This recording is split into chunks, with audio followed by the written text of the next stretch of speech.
I am Tim Mabry, a student with the College of Business who will be graduating soon. Today is a great day, as I'll be finishing up my internship with the Internship Design Media Services at the University of Rio Grande and Rio Grande College. So, I'll be doing not one, but 3 shows today. And my first show is interviewing Phil Walker. I've known Phil for about 2 years. He's a cool cat. He's helped me out with a lot of growing up in college. Phil, it's an honor to have you. Good to see you, Tim. Yep, now for your title. He is a roaster and operational Silverbridge Coffee Manager. Once again, he's a roaster and operations of Silverbridge Coffee Manager. That's an epic title. Yeah. You're a roaster, nice. So what got you into the roasting business? Started out as a hobby. I love coffee. And I had a brother that went to Costa Rica and came back with, 50 pounds of coffee that had just been picked and roasted real recently. And so I thought, well, wonder if, and he'd put it in his oven to heat it up. And I thought, well, I wonder if I can go online and find fresh coffee that was freshly roasted and do the same thing. You know, it was kind of a jealousy thing with my brother. So I went online and discovered that you can buy green coffee beans and roast them in your own home. Wow. And you can either use a certain type of frying pan or a certain type of popcorn popper. And I started ordering green coffee beans out of a company called Sweet Maria's. They used to be based out of Columbus, Ohio, not too far from here. And found an old popcorn popper that was designed a particular way, roasted them. And first my wife kind of gave me odd looks about, roasting coffee in my home. And then she tasted it and she said, that is a hobby that you can keep. So we just started doing that. Pretty soon friends and family wanted coffee, and we were giving it to them or showing them how to home roast. And that just developed into a business later on. So. Oh yes, you actually gave me a bag of your finest coffee. I forgot what it was. It was like the coffee beans. It was a while ago. It was like back in 20. Yeah, you took it back to your parents, Yeah, didn't you? yeah. What was the name of it? Do you Was remember? it flavored? Yeah, it was flavored. It was. Yeah, you're making me crazy, probably. You're making my mama crazy with that coffee. Yeah. She loved that coffee. I'm telling you. Good. Yes. I have to ask. Are you guys elaborate with different businesses outside the country? Like, do you work with Ethiopia? Well, we don't personally work with them. We use importers, 2 or 3 different importers scattered out over the United States. And then the importers will go out and they will make connections with farmers or grower unions type setups, and they will purchase coffee and bring it back. They do offer us opportunities to sometimes visit where the coffee is grown. We just are not comfortable with setting up a relationship where we buy the coffee, put it on a container, have it shipped to us. That's a lot of responsibility and a lot of risk that we're not quite ready financially to assume. We thought about it, but when you bring in a container of coffee, it's like 45,000 pounds of coffee. So you have to have the money to buy that coffee. So we're just not ready to take that step. But we do know coffee farmers and different people in different countries. So it's kind of cool. Interesting. Sounds like you got a lot of time in this business. How long have you been working here? Well, actually, I've been working full time with my wife about 1.5 years. Almost 2 years. She's been doing it 6, but I also was kind of part-time helping her, and we just kind of worked together in the process and learning. And when she started roasting and started it as a business, I was right there beside her, and we kind of learned together. She makes all the major business decisions. I do operations and tell her what she tells me what to do, and I do it. So it works out pretty good. You gotta do what the wife says. Hey. On some level. Yeah. So how do you schedule both life and work? Now I know that's a real big importance to this. Well, in some ways, what helps us is that our children are involved in our business. So a lot of our time as a family is together, that driving up to Columbus, or we'll be places together. And so we interact with our kids in everyday life with them, probably really regularly, probably more so than most parents, simply because we're with our kids so much. If I'm doing a farmer's market, I've had each of my kids with me at some point or another, and we'll spend 3 hours together or 4 hours together setting up in conversation and talking about life. So our balance is a little different. We place a high importance on being participants in our local church. So on Wednesdays, we're there at our local church. Sunday mornings, we try to keep the kids actively involved in the youth programs. That's Sometimes cool. the job requires them to be with us instead of the other kids, but we don't count that as a problem. We like having them with us. So our family and our job, they're all mixed together. And it works pretty good. It works pretty good. Yes, So. interesting. It used to be a pastor at one time. Yeah, I was a minister for almost 25 years. 25 years. And just felt at that point in life it was better for me to kind of walk away and join my wife for a while. It kind of little bit burnout in the ministry sometimes. So I've enjoyed that. I get to be with my wife usually, 70% of the time. Wow. And sometimes we get to, take trips together or go to conventions together. So it's kind of cool. Interesting, very interesting. Wow. So, are you able to incorporate both faith into your job? Faith and my work? Yes. Sure. And that just comes with everyday living. I mean, a person's faith, what he believes about. I come from a Christian background, and I am a Christian.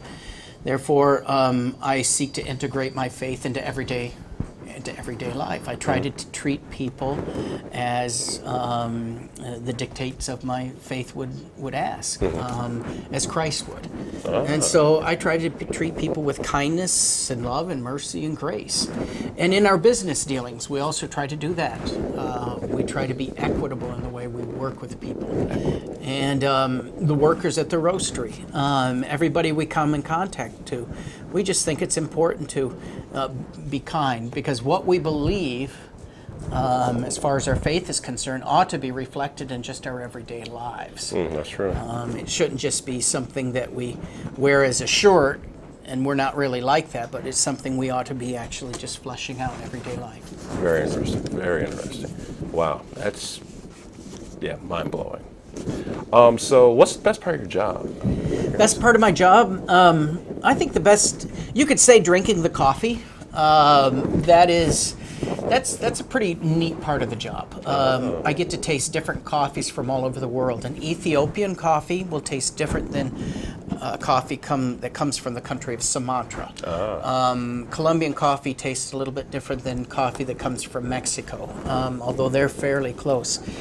That would maybe what people would think as the highlight. I think the best part of my job is the people I work with, though. I love, if you got to work, you got to make a living. Yes. And I can't think of a more fun and enjoyable group of people to work with. We're like a family. Sometimes we're grumpy when we come in the morning. We don't say anything to each other. But, usually we all warm up, find out about our days. We try to be an encouragement to each other. We joke around a little bit, and we care about each other. And even the customers that I meet, and the family meets, and their different roles, they're important to us. So it's people that really make the job fun. People. It really is. That's nice. That's nice. So your kids, they're able to put the work at the roastery on their internship, right? Well, not really even an now, some have used resume. it as an they're able to put it on their resume, and it's helped some of them actually procure jobs. Yes. When my son went to law school, he was able to put on his resume, or what they were looking at, synopsis, that he had worked as a sampler and helped my wife. And he found out that most of the questions, the people were just curious about coffee. They weren't curious about him. They were curious about what he did with coffee. So it helped provide a, what do they call that, a conduit into a conversation that made them feel comfortable, and they accepted him into a program. My oldest daughter, she used that as a on her resume to get her internship this summer, which eventually ended up, she got a job offer from it. Well, congratulations. That's going to be cool for her. So, she's used all the coffee experience. Cool. And then Awesome. my second daughter, She started out at 11 years of age, sampling coffee with us at farmers markets. Get out of here. Now she had a sales. She had the cute factor. You know, little girls about 10 or 11 have the cute factor, and so she could sell coffee. Oh, this is a cute little girl. I'll buy it. Well, over the years, she now has worked out sales techniques and talks to her customers and is able to upsell. So she does a great job. Interesting. Wow, wow. How many kids do you have? Too many. 5. I have 5. Wow. And so I have a whole workforce with me. A whole workforce. Wow. You know Ben. Yeah, Ben. Yeah, Ben is, he's my second. He's 24, but he helps us out in the roastery. He likes to work, so he helps us. And he packages. And, you know, we don't put a lot of stress on his job. Yeah. But he likes to be around the other workers. And the ladies at the roastery take care of him. You know, they make sure he's well supplied in food. So he does well. He's a ladies' man. Cool. Yeah, cool, yeah, cool, in a roundabout cool. way. Man, wow. That's interesting. I'll tell him you said that. My next question would be, what would you add on to your job? You seem like you have like about everything. Got family, got free cups of coffee. What could you add on already? Time. Time, yeah, it's a big factor. Right now, in that the business keeps growing, and in some ways, we want to be financially or fiscally responsible, and being careful in the way that we don't go into debt. So we will always fall on the side where my wife and I will put in more hours before we hire somebody. We want to be careful that we don't overdo ourselves. So we end up, usually as the company continues to grow, we're usually putting in extra hours until we definitely know somebody else needs to be hired. Well, by the time we hire them, we find ourselves putting in more hours again and needing to hire somebody else. So more time so that we could sample more coffees and roast some special coffees to see what they're like, as well as maybe to travel to origin again and see those see where the coffee's grown. I'd like to do more of that. More traveling. Yeah, but otherwise, you know, in the end, I'm really overall content. Cool. You know. Yeah. How many countries have you visited because of this love of business? Well, not because of the business, but where coffee's grown. I've visited Nepal, and I've been to Ethiopia, been to Puerto Rico, which grows coffee. Now my wife has been to Peru. And I took my Ethiopian trip this past November. It was special. It was specifically for coffee. So that was a great trip. I really, really enjoyed that trip. So Interesting. That's very interesting. But what makes your coffee different from most coffee brands? I mean, I know you got to get it from all over the world, but like, what makes it different? what makes it stand apart? Yeah, stands out? I think that our coffee stands out because probably 2 or 3 things. One, we have the ability to consistently roast. For example, you roast a Colombian coffee differently than you roast a coffee from Ethiopia.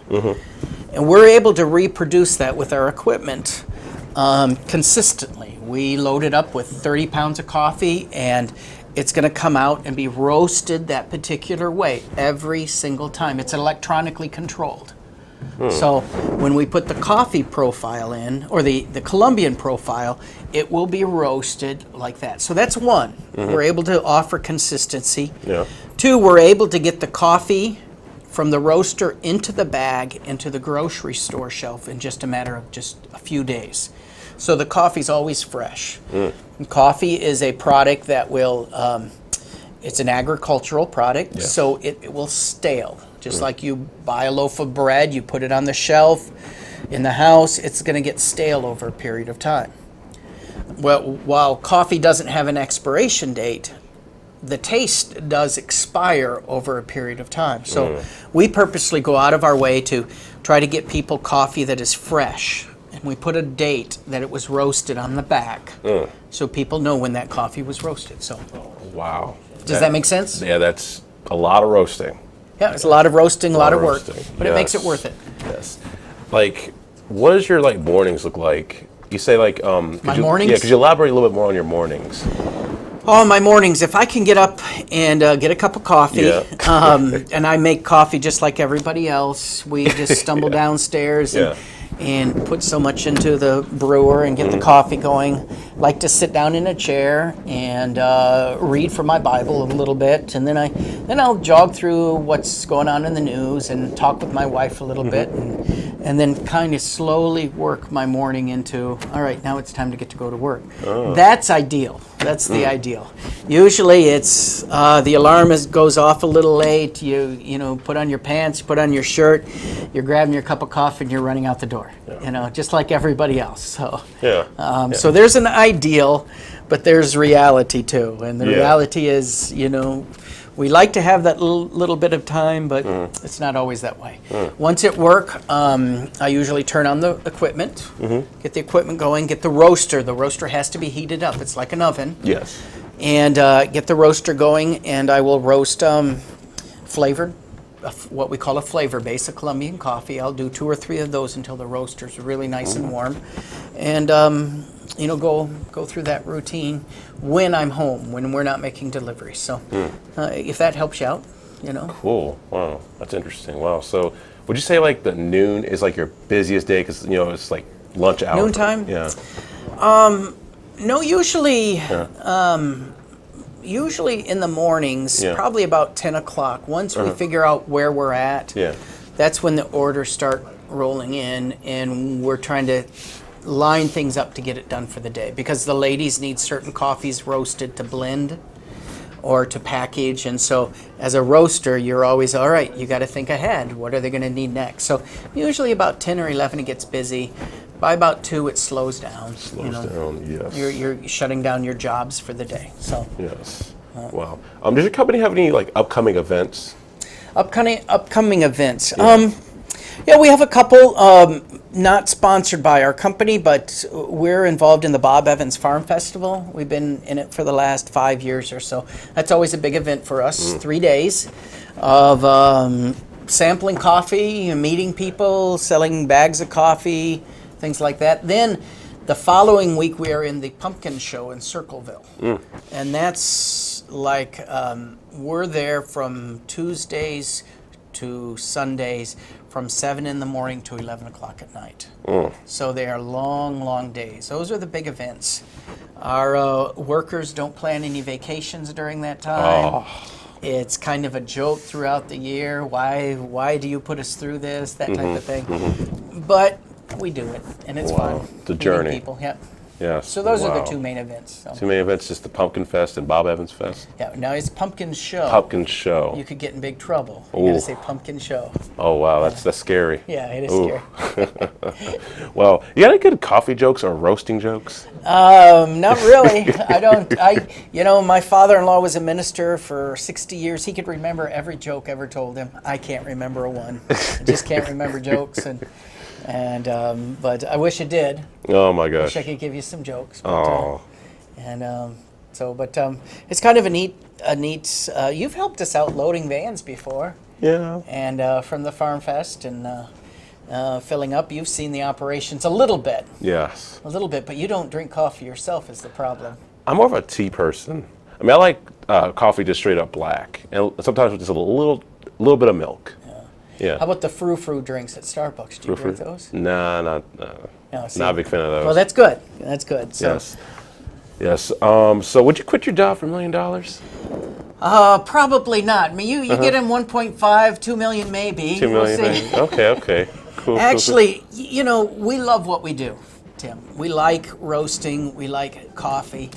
But it's simply a tool to live. It provides us resources to live on, to enhance other people. We're glad we were able to provide a living, at least a partial living, for those who work for us.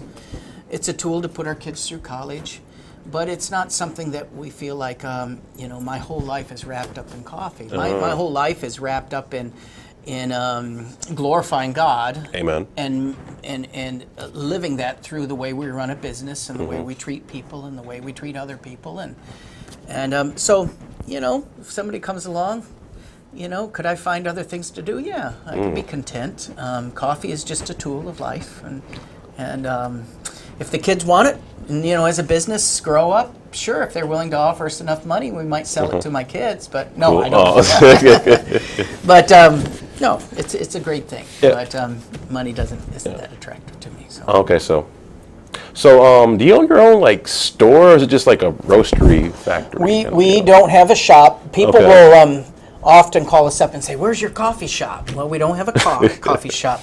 We supply coffee shops. Yes. We supply coffee shops and little donut shops. There's a gelato place up in Columbus that uses our coffee. We market our coffee in places like Kroger, Piggly Wiggly in Gallipolis, and some of the Giant Eagles.